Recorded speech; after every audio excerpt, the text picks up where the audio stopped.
Pues eso, son las 18:31, vamos a dar por iniciada la sesión. Primero, ante todo, buenas tardes a todos. Les doy la bienvenida a este evento en nombre de Qualis Optima y sus socios. Denme un minuto para poder nombrarlos, para que puedan conocerlos también.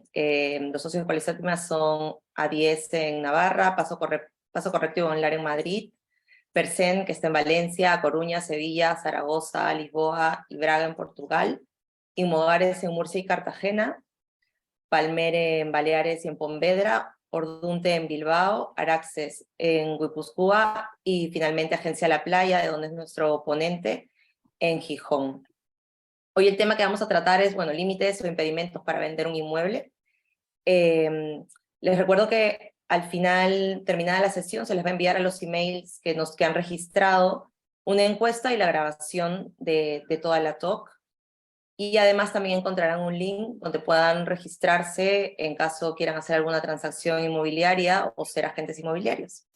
Así que nada, sin más, empezamos. Le doy la bienvenida a Francisco Pérez, de Agencia La Playa, así que los dejo con él para la presentación. Bienvenido, gracias. Vale, bueno, me presento, soy Francisco Pérez y trabajo en la Agencia Inmobiliaria La Playa. ¿Vale? Y el objetivo de esta pequeña charla, de esta media horita larga que espero hablar con vosotros es, voy a compartir pantalla para volver al inicio de la conversación. Bien, se ve, ¿no? El objeto de la conversación, bien, genial, es hablar sobre los límites o impedimentos para vender un inmueble. Mirad, nosotros como inmobiliarios hablo porque mucha de la gente que me consta que está escuchando ahora mismo esta pequeña charla son mayormente inmobiliarios, pero también es interesante si lo está escuchando alguien que sea propietario o que pretenda vender o que pretenda comprar un inmueble, porque no siempre todo sucede como uno desea, y hay veces que aunque uno quiera vender un inmueble no puede, y hay veces que aunque uno tenga intención o voluntad de comprar un inmueble, pues por desgracia no puede. Esto daría quiero que os deis cuenta que esta materia de la que hablamos, sobre ella se habrán escrito ríos de tinta, se habrán hecho tesis doctorales y miles de ponencias sobre esta materia. Así que me tendréis que perdonar si intenté o intento no ser demasiado explícito en las explicaciones, porque si no necesitaríamos días o semanas o meses para profundizar en cada uno de los temas que vamos a tocar en la presentación. Por eso, mi voluntad, aquí tenéis la presentación, lo que propuse es comentar 4 cositas muy sencillas. Y una es que de cara a vender o a transmitir una propiedad inmobiliaria, nos podemos encontrar objeciones por 2 partes. Bien por el propio objeto, es decir, el inmueble, estamos hablando aquí de una forma coloquial de comprar o vender pisos o casas o fincas, podemos encontrarnos con que tengamos un límite o un impedimento. Un límite, para entender la nomenclatura, un límite es un puntito del que no podemos pasar. Impedimentos pueden ser cosas que sean más o menos subsanables, ¿vale? Un límite es algo por donde ya no podemos pasar. Y pueden venir derivados tanto por el propio inmueble como por las personas. Las personas también somos una parte importante. El comprar o vender un inmueble está sujeto a un contrato de compraventa y tan importante son las partes como el objeto, ¿vale? Todo esto nosotros en España lo tenemos regulado por el Código Civil como norma general. Cierto es que aquí estamos hablando a nivel nacional, tenemos aquí con Qualis, tenemos compañeros en Navarra hay un derecho foral, en Cataluña también hay, en Galicia también lo hay, entonces habría que hacer alguna matización de todo esto que digamos, y si alguien quiere, después, escuchándome desde esos territorios, algo le chirría y luego quiere comentármelo, que mañana o pasado lo hablemos y lo mire en detalle y lo corrijamos, pues faltaría más, ¿vale? Por eso os decía que puede haber limitaciones desde el punto de vista del propio inmueble. Muchas veces son limitaciones de carácter administrativo, documental, urbanístico, y otras veces son físicas. Ya veremos cuáles son esas limitaciones de carácter físico que pueden limitar o ser un impedimento para la venta. Y luego la parte que yo creo que nos va a interesar más a todos es la de las personas, de los compradores y de los vendedores, porque los límites administrativos y físicos, sobre todo la gente que está medianamente relacionada con el sector inmobiliario, yo creo que todos más o menos las conocemos. Aún así, no obstante, haremos alguna pequeña matización, ¿vale? Ya, vamos a empezar hablando de las administrativas, ¿vale? Que estas insisto, yo creo que casi todo el mundo lo conocéis. La primera limitación a la venta que tiene es que estemos hablando de viviendas de protección. Como todos sabéis, antiguamente, hasta el año 81-82, en que se desarrolla el Estado de las Autonomías, las competencias sobre vivienda eran estatales, ¿vale? Con lo cual, la denominación eran viviendas de protección oficial, VPO. Veréis todos, y si alguien me está escuchando, antiguamente, y todavía se ven en los portales de las casas, había una chapita que ponía el escudo preconstitucional, donde decía que esta vivienda ha sido construida al amparo de los beneficios de tal ley. Normalmente la del año 63, bueno, hay varias, ¿vale? Esas son viviendas de protección oficial del Estado. Como bien os digo, a partir del Estado de las Autonomías se van transfiriendo capacidades a las comunidades autónomas y entre ellas las derivadas de la vivienda, con lo cual pasan a ser viviendas de protección autonómica, ¿vale? Son las VPA. En cada comunidad autónoma a lo mejor tienen una nomenclatura coloquial diferente, pero se las conoce como VPA. Y ahí ya, por eso os decía que podemos estar meses hablando de esto, porque cada comunidad autónoma tiene una regulación diferente para ese tipo de viviendas. Y sobre todo tiene regulaciones diferentes para ese tipo de viviendas y tiene afecciones de carácter fiscal en muchos casos para esas viviendas, pero resulta que también la fiscalidad de las transmisiones patrimoniales depende es un impuesto transferido a las comunidades autónomas, con lo cual, ¿cómo afecta a cada una de las comunidades autónomas? Cambia. No podríamos meternos ahora mismo en el charco de explicar cómo es la regulación de las VPO y las VPA en función de la comunidad autónoma en la que desarrollemos desde la que nos estéis escuchando. Pero que sepamos que el hecho de que la vivienda que queramos adquirir o que queramos vender sea una vivienda de protección autonómica o de protección oficial puede ser un límite. Voy a contaros alguno que están muy de moda. Primero, dependiendo, insisto, del territorio, esas viviendas pueden estar grabadas con lo que se denomina un precio máximo de venta, que me consta que en muchas ya existe, ¿vale? Con lo cual, aunque quisiéramos vender la vivienda a un determinado precio, a lo mejor nos lo impide una norma administrativa, nos impide superar un precio. Cada vez es más habitual que no solo se determine el precio de la vivienda como un límite máximo, sino que, como estábamos hablando antes, también se vaya a la persona del comprador, para evitar que gente con un poder adquisitivo alto pueda acceder a viviendas de protección autonómica u oficial. Y se utiliza para ello unas relaciones que a nivel nacional se suele hacer casi todas igual, que es utilizar un término relativo que se llama el IPREN, para medir los ingresos por persona, mínimos o máximos, dentro de los cuales un posible comprador puede acceder a comprar esas viviendas. Quiere decir eso, que si no llegamos a unos ingresos mínimos, a lo mejor no podemos comprar esa vivienda, o por el contrario, que si tenemos un determinado nivel de rentas, tampoco pudiéramos acceder a la vivienda.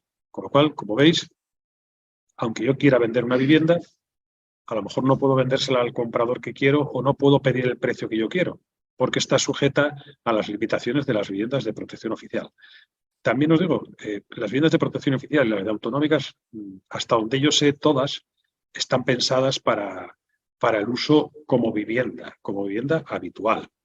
¿Qué quiere decir eso? Porque esto es un tema que conocemos de primera mano y en el sector inmobiliario lo sabemos bien. Está muy en boga, está muy de moda las viviendas de uso turístico, las viviendas de alquiler vacacional, pero claro, esas viviendas no están destinadas a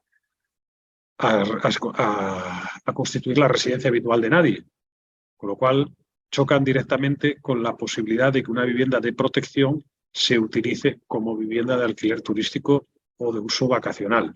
Y de hecho, al menos en el Principado de Asturias, yo ya me he encontrado varios varios requerimientos sobre el tema de la utilización de viviendas de protección y la denegación de las licencias por ese motivo. Y sospecho, estoy casi seguro, que en el territorio nacional estarán pasando cosas similares, con lo cual el comprador que pretenda comprar una vivienda para destinarla a uso turístico o vacacional, si esa vivienda está afectada por alguna normativa de protección oficial o autonómica, que tenga cuidado y que se lo piense 2 veces. Al igual que os digo que también se están poniendo veto, la ley lo permite a las comunidades de vecinos, de propietarios, determinar la prohibición del uso como vivienda habitual, como vivienda vacacional de los inmuebles de un edificio y les exige que esté inscrito en el registro de la propiedad dicha prohibición o dicho límite. Con lo cual, como veis, volvemos a hablar de prohibiciones, volvemos a hablar de límites, y yo si quiero comprar una vivienda para utilizarla como vivienda de uso vacacional o turístico, tengo que tener en cuenta todas estas cosas, ¿vale? Pero insisto, todos los que nos dedicamos más o menos al sector inmobiliario, esto ya lo sabíamos o lo habíamos escuchado por lo menos, ¿vale? Voy un poquito más rápido para no perdernos. Los derechos de tanteo son un límite. Todos hablamos de derecho de tanteo y de retracto, ¿vale? El de retracto no es un límite a la venta porque cuando se ejercita el derecho de retracto es que la venta ya se ha producido. El de tanteo es previo, para que nos entendamos muy coloquialmente, aunque esto no es así exactamente.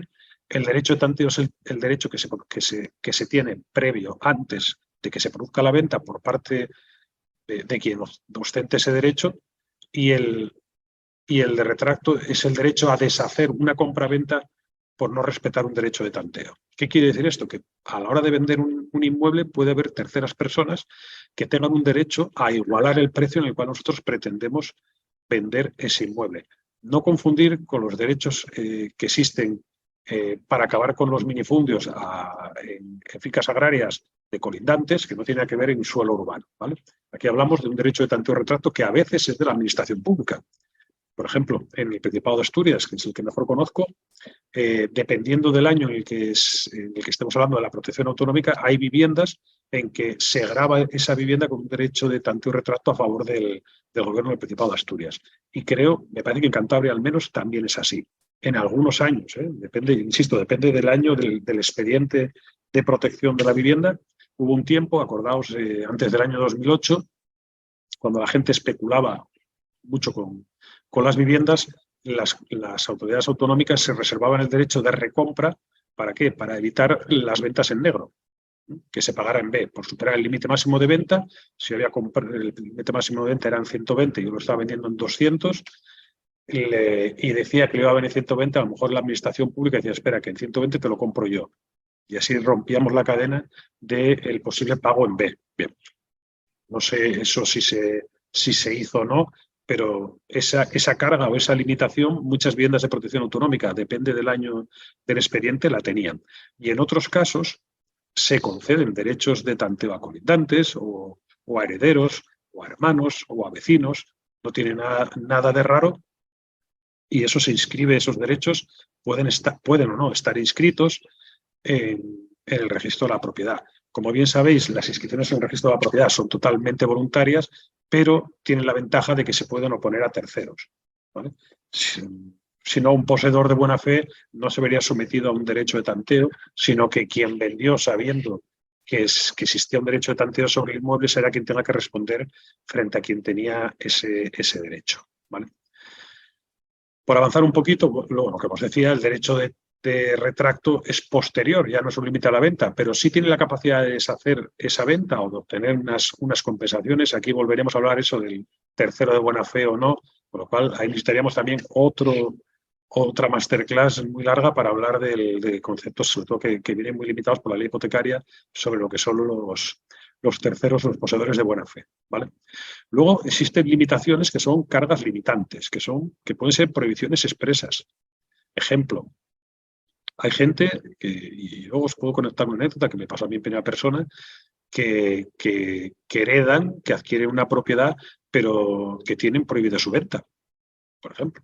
Adquieren una propiedad, pueden hacer uso de ella, pueden hipotecarla, pueden hacer lo que quieran, pero pueden tener una disposición muchas veces testamentaria donde se le prohíba su venta.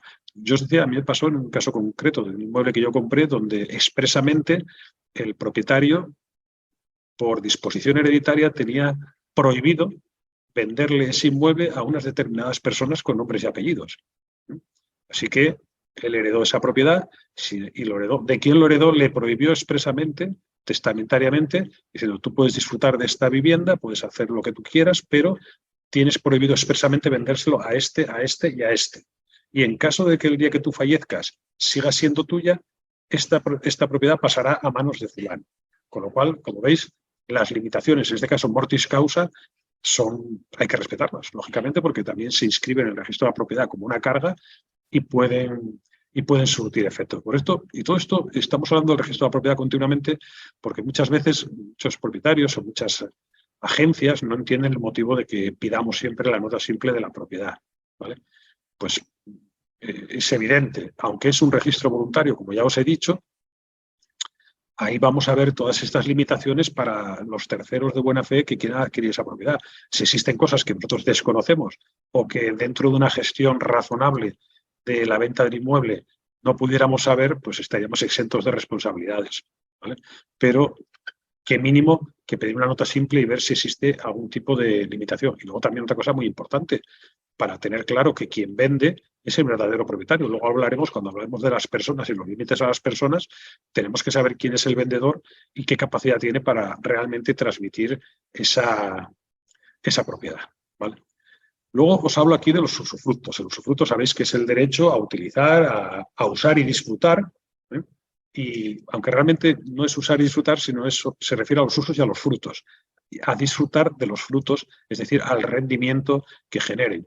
Si yo tuviera el disfrute, el uso y disfrute, el usufructo de un árbol, me estaría generando el derecho a utilizar o a hacer míos sus frutos, la fruta.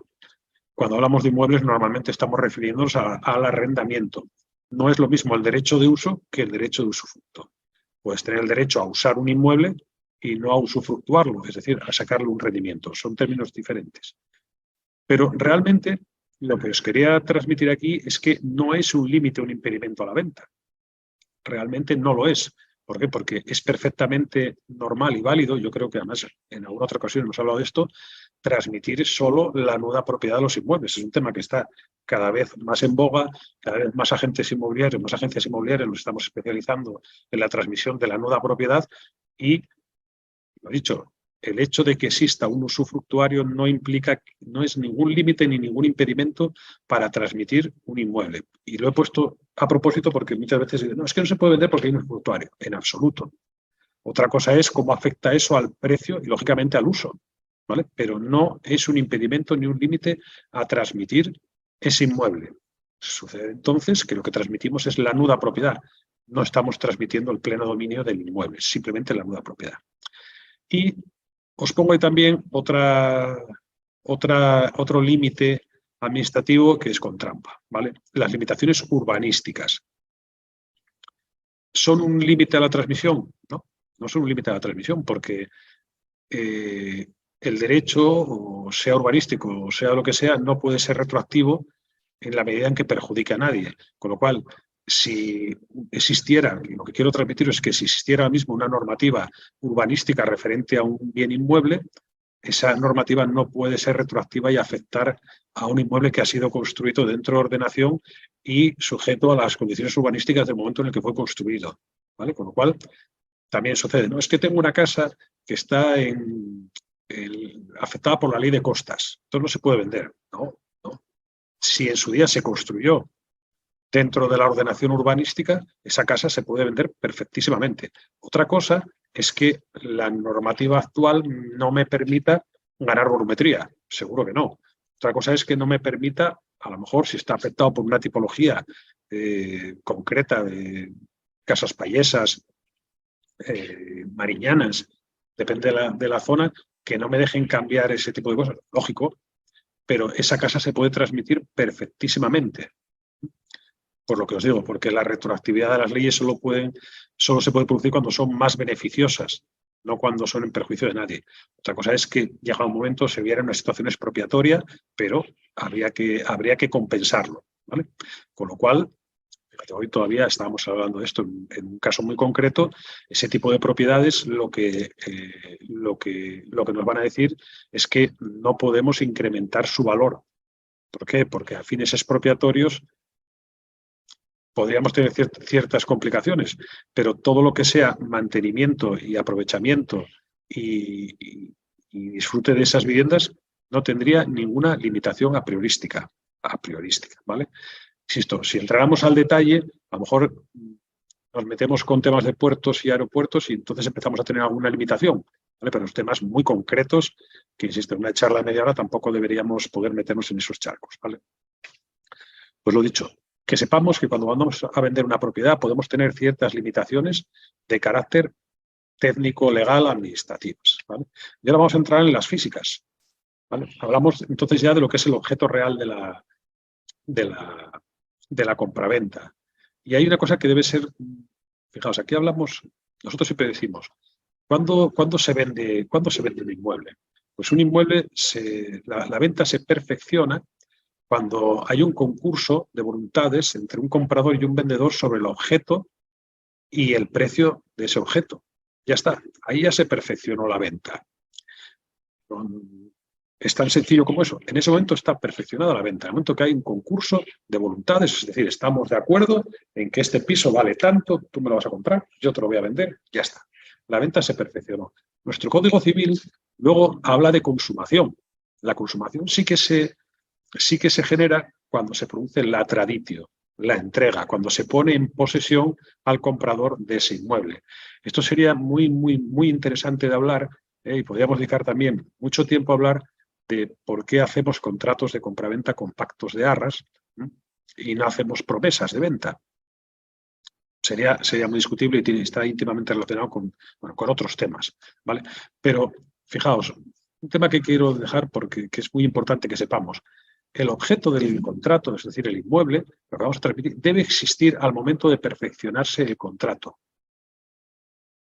Al momento de perfeccionarse, no el momento de escriturarse.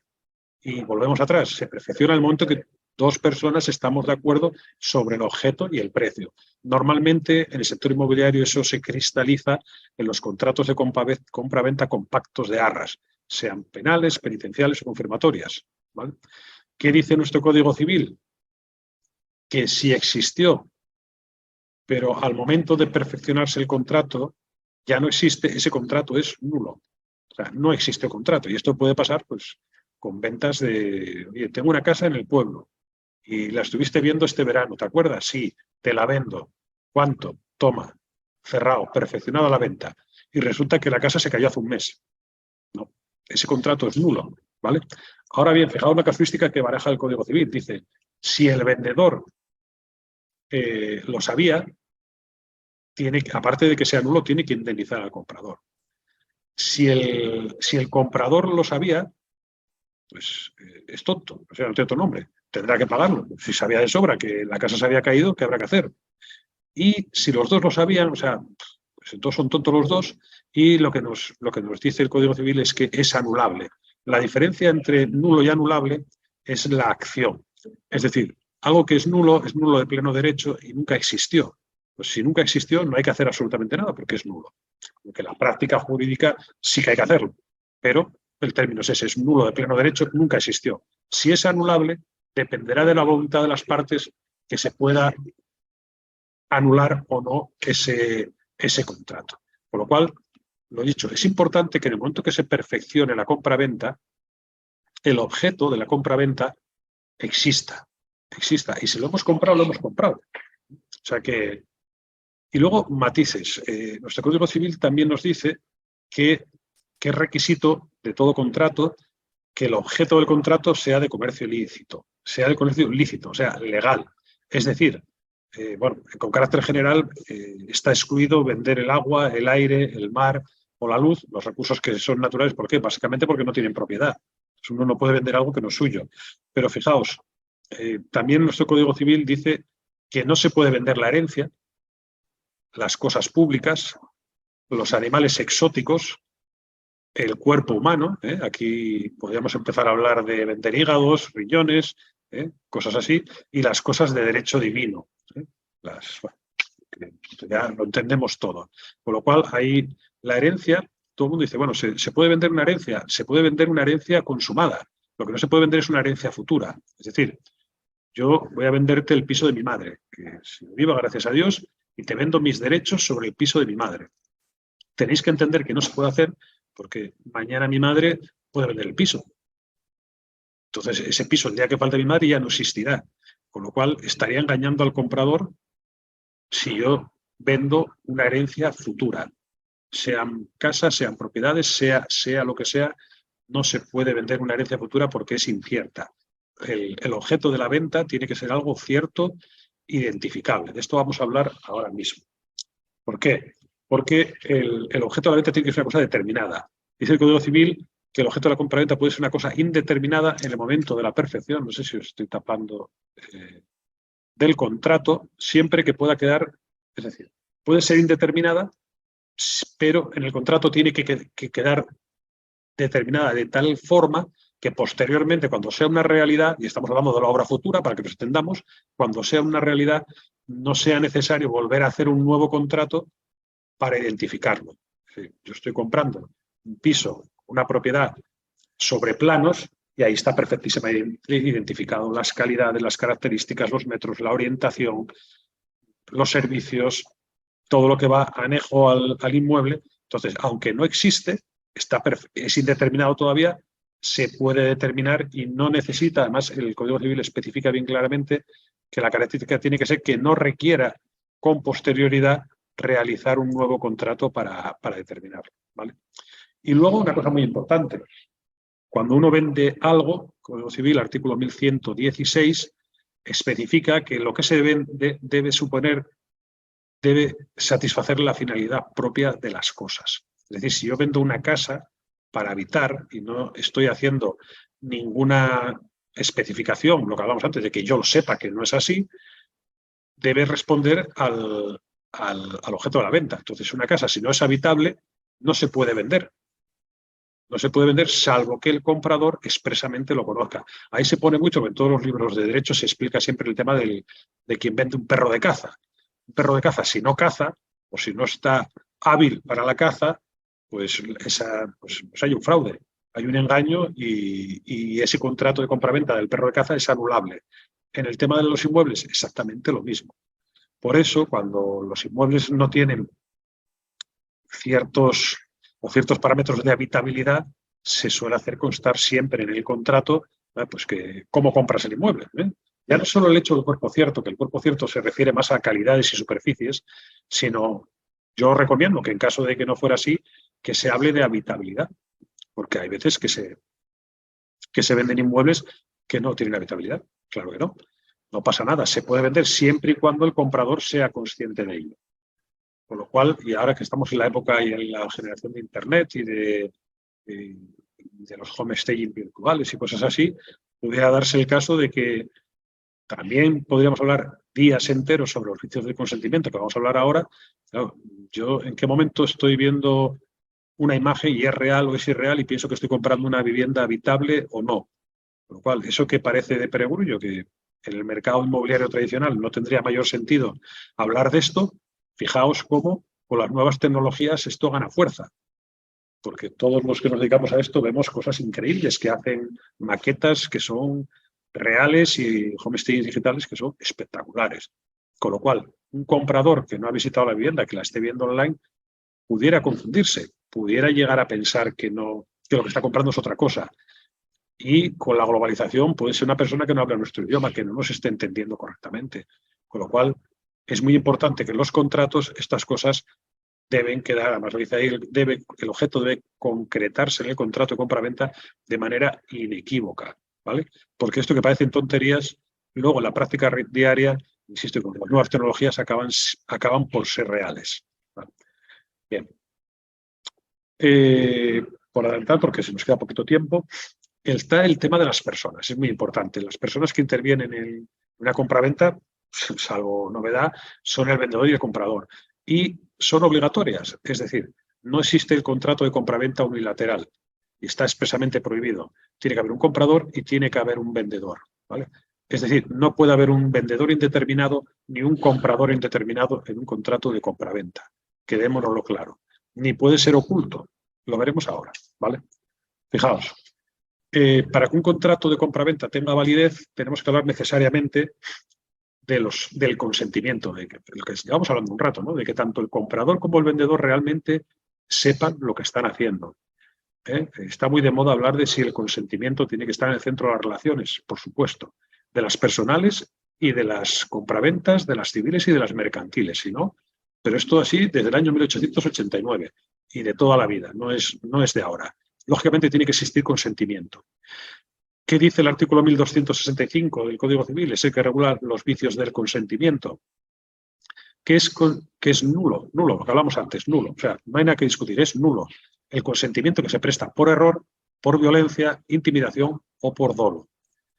Dice que para que el error invalide el consentimiento debe recaer sobre la sustancia de la cosa que fuera objeto del contrato o sobre condiciones de la misma que principalmente hubiesen dado motivo a celebrarlo. Y también puede suceder que exista error sobre las personas. Ese error no genera nulidad, sino anulabilidad. ¿Qué quiere decir eso? Que solo invalida el contrato cuando el hecho de la persona fuera determinante o hubiera sido la causa principal de que se hubiera otorgado ese contrato. Ejemplo, se lo voy a vender a un primo mío. Y si se lo voy a vender y se lo voy a vender a este precio, pues porque es primo mío, porque le quiero un montón y ya está. Y luego pues resulta que no es mi primo o que nos equivocamos de persona y firmó otra persona. Entonces sí, sería anulable porque el error en la persona ha determinado que yo concediera mi voluntad a vender una propiedad que de otra manera no hubiera hecho. Con lo cual, como veis, el error y también sobre el objeto, lógicamente. Si yo pensé que estaba comprando esta casa porque he visto fotos o porque ha habido un error el de la inmobiliaria y resulta que cuando voy a escriturar estoy escriturando 2 casas más allá que no da al mar, que mira hacia no sé dónde, pues ese error es insalvable. Ese contrato es nulo, ¿vale? Y ni que decir queda que el artículo 1267 del Código Civil, que si obligamos a alguien a comprar o a vender un inmueble con una fuerza irresistible, es decir, violentamente, pues ese contrato es nulo sin discusión. Pero también se habla de la intimidación, sin falta llegar al uso de la violencia. La intimidación es inspirar a uno de los contratantes un temor racional y fundado en sufrir un mal él, en su propia persona, en sus bienes, en su cónyuge, en sus hijos, descendientes, en sus padres. Yo creo que todos hemos visto El Padrino y sabemos de lo que hablamos. O sea, hay muchas maneras de convencer a alguien de que firme un contrato. Ese contrato es nulo. Otra cosa es demostrar si es así o no. Para calificar esa intimidación debe atenderse la condición de las personas. Y luego está este que se utilizó mucho, y que es el temor a desagradar a las personas a quien se debe sumisión y respeto, pero ese temor que se utiliza mucho fijaos, en temas de divorcios, sobre todo. Sí, claro, me forzaron, me obligaron a vender porque yo era el culpable de la ruptura, entonces por no violentar, por no defraudar a mis hijos, por no sé cuánto, pasa muchas veces que se adjudica a uno de los cónyuges un inmueble y en situaciones que probablemente si lo hubieran pensado mejor y en frío y bien asesorados no lo hubieran hecho. ¿Vale? Ese es el tipiquísimo caso en el cual el temor a desagradar a las personas o a quien se deba sumisión y respeto no anula el contrato. Con lo cual, ojo cuando vayáis a divorciar con lo que hacéis. ¿Vale? La violencia o la intimidación anula la obligación aunque haya sido hecha por un tercero, está claro. No hace falta con que yo vaya a buscar al comprador y lo amenace de que si no me compra le doy, sino que si le mando a un sicario o a un tercero a intimidarle, también hay una nulidad. Incluso aunque yo no lo sepa. Ojo, que yo puedo estar yendo a firmar la venta de mi inmueble, tener delante al vendedor y el vendedor estar literalmente acojonado, porque a lo mejor mi mujer, mi hermano o un amigo fue a amenazarle y yo no saberlo. Aún así, ese contrato también es nulo, ¿vale? Con lo cual, la violencia, la intimidación no tienen recorrido. El dolo, la palabra dolo se traduce por intención, en este caso la mala, las conductas dolosas. Es decir, si yo atropello a alguien en un semáforo porque estoy distraído, está mal. Si lo atropello con mala fe y sabiendo lo que estoy haciendo, ahí hay dolo, hay intencionalidad, ¿vale? El dolo en los contratos, y aquí quería llegar yo, con palabras y maquinaciones, es cuando con palabras y maquinaciones insidiosas por parte de unos contratantes se induce al otro a celebrar un contrato que sin ellas no se hubiera hecho, ¿vale? Y veis ahí dice palabras o maquinaciones insidiosas por parte de uno de los contratantes, ¿vale? Ese contrato es nulo también. Pero fijaos lo que dice el artículo 1270. Para que el dolo produzca la nulidad de los contratos debe ser grave, lógicamente, y no haber sido empleado por las dos partes contratantes, lo de siempre. El Código Civil ya regula que si entre pillos anda el juego, pues nada, pues se arreglen, ¿eh? No hay nada que discutir. Pero fijaos lo que dice el artículo 1270. El dolo incidental solo obliga al que lo empleó a indemnizar daños y perjuicios. Y ahí pongo yo, la oferta fantasma. Es decir, si un agente inmobiliario, con palabras o maquinaciones insidiosas, incita al comprador o al vendedor a vender a un precio más bajo o al comprador a comprar a un precio más alto de que él desearía, o que sin esas palabras insidiosas o maquinaciones hubiera hecho una oferta inferior, digamos, eso de, bueno, tú tranquilo, pero es que hay dos personas mirando el piso ahora mismo y me parece que lo van a señalizar en precio. Yo que tú señalizaba. Bueno, si es verdad, no hay nada que discutir. Pero si no es verdad, eso se denomina dolo incidental y eso genera una responsabilidad. Lo cual, esto yo creo que todos los que nos dedicamos al sector inmobiliario, todos los que hemos tenido tratos con alguna agencia inmobiliaria o hemos escuchado que es muy habitual, ¿no? Lo de, bueno, es que tenemos a dos personas interesadas, están a punto de señalizar, yo creo que hoy mismo va a llegar la reserva. Bueno, deberíamos saber que estamos utilizando palabras o maquinaciones insidiosas para llevar a esa persona a hacer algo que en condiciones normales no haría. Desde mi punto de vista, eso es lo que se denomina dolo incidental. Y no necesariamente anula el contrato, pero sí puede generar el derecho a una indemnización por daños y perjuicios a favor de esa persona. Por lo cual, tengámoslo muy presente. Sigo, para ir un poquito más rápido. Respecto a estos límites de las personas, del comprador o del vendedor, está el principal que os dije, que es la necesidad de la bilateralidad para la celebración de los contratos. Siempre tiene que haber un comprador y siempre tiene que haber un vendedor. Y ahí lo pongo la conformidad de todos los dueños de un proindiviso. Es decir, yo si vendo un inmueble, tengo que necesariamente todos los propietarios del inmueble tienen que estar de acuerdo en vender o transmitir ese inmueble. El comprador es distinto, pero ese puede ser un límite por las personas a la hora de vender o comprar un inmueble, que no todos los propietarios estén de acuerdo en la venta, con lo cual esto no es como los efectos expropiatorios, necesitamos un porcentaje, ni mucho menos. En ese caso, la parte vendedora tendrá que ir a un procedimiento de división de cosa común, o división de herencia, o de liquidación de proindivisos, para conseguir obligar a esa parte vendedora que no quiere transmitir o vender su inmueble o su derecho, a obligarle. Con lo cual, pero sí que es un límite para la venta. Si yo soy copropietario con 3, 4, 5 personas de un inmueble y quiero venderlo, por más que yo quiera, si no consigo poner de acuerdo a esa gente, no voy a poder transmitir el inmueble. Cosa distinta es transmitir mi derecho sobre el inmueble. Yo tengo una cuarta parte indivisa de ese inmueble, se lo ofrezco a los condueños, no me lo admiten, les comunico la venta a un tercero y me lo permiten. Perfecto. Podría poner a otro en mi posición respecto a ese proindiviso. Pero lo normal es ir a una liquidación del proindiviso o la extinción del condominio, ¿vale? Con lo cual, tengamos en cuenta que la figura del vendedor tenemos que tener o bien por separado cosas que sí se pueden disgregar, que es el usufructo y la nuda propiedad. Puedo tener al usufructuario que me venda el usufructo y se puede. Puedo tener al nudo propietario que me venda su nuda propiedad y se puede. Y puedo tener a quien ostente el pleno dominio del inmueble que me la vende y sin problemas. Pero si lo que está disgregado es una de esas partes, el usufructo o el pleno o la nuda propiedad, necesito que todos los condueños estén de acuerdo, ¿vale? Los límites a la conformidad es lo que acabamos de ver de los vicios del consentimiento, ¿vale? Y igual que decíamos antes que el objeto tiene que estar perfectamente definido, es necesario y preciso que todas las partes estén totalmente identificadas y concretamente los vendedores con el título, circunstancias y capacidad. El artículo 1457 del Código Civil nos dice que podrán celebrar contratos de compra y venta todas las personas a quien el Código Civil les autoriza a obligarse, salvo las especificaciones que tienen los artículos que ahora vamos a hablar. ¿Qué quiere decir eso? Que en principio todo el mundo puede comprar y vender con las limitaciones que la ley nos establece. En grandes rasgos, para que nos entendamos, ¿quiénes no pueden comprar y vender o celebrar contratos de compra-venta, adquirir o vender inmuebles con carácter general los menores de edad y las personas incapacitadas. Lo que antiguamente se llamaban los incapacitados, ahora ya con la reforma de la ley, ahora la incapacitación ya no existe, ahora es la curatela. La curatela tiene mucha lógica, es decir, si una persona tiene una limitación puntual, la incapacitación era extensible a todos los ámbitos de su vida. Ahora lo que se hace es determinar en qué partes o en qué facetas de su vida necesita ese apoyo y establecer esas líneas de apoyo para esa persona en esos ámbitos concretos. Con lo cual, los menores de edad necesitarán un curador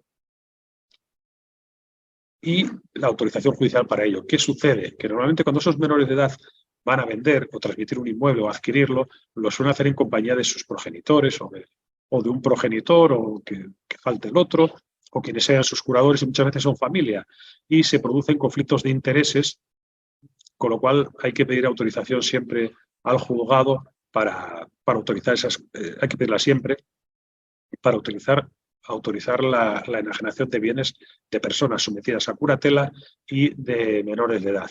Os advierto que además con los últimos líos la Administración de Justicia que estamos teniendo de huelgas y demás, estos procedimientos se están alargando muchísimo, muchísimo, muchísimo. Hay que dar parte al Ministerio Fiscal, que también se toma su tiempo, y que luego se resuelva por parte del juez si se autoriza o no justificadamente la enajenación de esos bienes. Y luego hay que esperar a que sea firme y lleva un tiempo. O sea que si estáis pensando en vender un inmueble en el cual haya personas sometidas a curatela o menores de edad, ir adelantando los procedimientos porque llevan su tiempo. ¿Vale? Dice el artículo 1263, que se modificó hace poco, que los menores de edad no emancipados pueden celebrar contratos que las leyes les permitan realizar por sí mismos o con asistencia de sus representantes y los relativos a bienes y servicios de la vida corriente propios de su edad de conformidad con los usos sociales, que es tanto como no decir nada, porque es una vaguedad absoluta y no concreta lo que puede hacer y lo que no. Con lo cual siempre tenemos que asistir a un juzgado a que un juez nos autorice, salvo que ya sean mayores de 16 años, que yo entiendo que sí, que podrían, pero para no tener problemas a última hora en la notaría, yo pediría esa autorización, ¿vale? Y luego una cosa que también muchas veces se consulta, ¿se pueden vender cónyuges entre sí? Sí. El artículo 1458 del Código Civil autoriza la venta entre cónyuges de bienes inmuebles o cualquier tipo de ventas, aun cuando estén en régimen de sociedad legal de gananciales. Es decir, incluso pueden transmitir parte de un bien ganancial a uno de los cónyuges. Vale, es perfectamente válido. Y ahora, para acabar, voy a daros una pequeña sorpresa a todos, creo yo que os la voy a dar, para ver si alguno no se me asusta, ¿vale? Y es esto. Es lo que dice nuestro artículo 1459 del Código Civil, hablando expresamente de los límites o los impedimentos para vender o comprar un inmueble en función de las personas. Y esto dice bien claro, no podrán adquirir por compra, aunque sea en subasta pública o judicial, para sí mismos, ni por persona interpuesta, es decir, oye, mando a mi sobrino, a mi cuñada, a que vayan por mí a la subasta esta. Dice, ¿quiénes? Los que desempeñen el cargo de tutor, funciones de apoyo, en la curatela, básicamente, en personas, de los bienes a las personas a quienes representan. Lo entendemos todo. Esto ya es una reminiscencia medieval donde se prohibía expresamente que al notario y al cura que asistían al muerto pudieran heredar de este, porque si no, imaginaos, ¿no? Entonces, quien sea tutor de una persona no puede adquirir sus bienes para evitar lo que todos estamos pensando, ¿vale? Dos, los mandatarios de los bienes cuya administración y enajenación estuviesen encargados. Tres, los albaceas, cuando se trata de herencias de los bienes que se han encargado, que tiene confiados a su cargo. Cuatro, ojo, los empleados públicos respecto a los bienes de los estados, del Estado, municipios y pueblos donde ellos estuvieran ejerciendo como encargados. Incluso es extensible a jueces y peritos. No quiere decir que un juez no pueda comprar un piso nunca, pero no puede comprarlo de un pleito en el que haya él sido juez, ¿vale? Quinto, magistrados y jueces, Ministerio Fiscal, tribunales, juzgados, oficiales de justicia, lo mismo, de cosas que se hayan liquidado en sus juzgados. Y, lógicamente, fijaos, se exceptúa de este caso cuando sean acciones hereditarias entre coherederos, lo que hablábamos antes. Si yo soy tutor de mi hijo, coño, pues sí puedo participar en operaciones inmobiliarias de compraventa en las que él también esté, ¿vale? O sobre bienes de él. Y se actualizó el Código Civil para meter en todo este lío a los pobres abogados y procuradores, a los cuales también se nos impide comprar esos bienes. ¿Pero por qué os digo que os iba a dar un susto? Porque he leído muy rápido el punto 2. Y si me estáis escuchando, vamos a leerlo juntos. Los mandatarios de los bienes de cuya administración y enajenación estuviesen encargados. ¿Alguien ha leído por ahí agencia inmobiliaria? Pudiera ser, ¿eh? Es decir, nosotros como agentes inmobiliarios podemos comprar bienes a nuestros clientes que nos hayan encargado su venta. Pues según el artículo 1459.2 del Código Civil, no. Y quise dejar esta pregunta en el aire para el final porque seguramente no, seguro que muchos inmobiliarios que me estéis escuchando ahora mismo diréis, ostras, pues eso es una práctica bastante habitual en el sector inmobiliario. Bueno, pues lo dejo abierto como incógnita y como reflexión y cumpliendo casi estrictamente los 45 minutos que tenía previstos, pues hasta aquí he llegado y me pongo a vuestra disposición por si alguien quiere hacer alguna pregunta. Perfecto, muchas gracias, Francisco. Sí, abro el momento del ciclo de preguntas. De hecho, ya tengo una que la han hecho hace más o menos 10 minutos y nos ponen, si nos escucha algún vendedor, ¿qué imagen estamos dando con estas estrategias de venta de las ofertas falsas? Pues estamos dándole a entender que debería acudir a una agencia de Qualis donde no van a pasarle estas cosas. Pero lo que no podemos negar, entiendo lo que me está diciendo quien haga la pregunta, lo que no podemos negar es que estas cosas han sucedido en el sector inmobiliario y que en muchas ocasiones tenemos una fama, los inmobiliarios, en muchos casos inmerecida, pero en otros bastante merecida. Nosotros desde Qualis somos transparentes y ese tipo de prácticas que nosotros en Qualis no aceptamos y por eso nos atrevemos a decir al mercado que eso está mal y le ponemos nombres, son ofertas fantasmas. Y igual que decimos que están mal muchas más cosas y queremos ser referente ético en el sector inmobiliario y por eso lo decimos alto y claro. Eso no se puede hacer y es cierto que hay agencias, creo y estoy seguro que no de Qualis, que lo hayan hecho alguna vez y que se hacen y que creo que es una de las cosas que dan mal nombre al sector inmobiliario. Yo como especialista en derecho inmobiliario, abogado inmobiliario, cuando me veo en los juzgados, veo, palpo y sufro esa mala imagen que tenemos por culpa de algunos desalmados que hacen cosas así.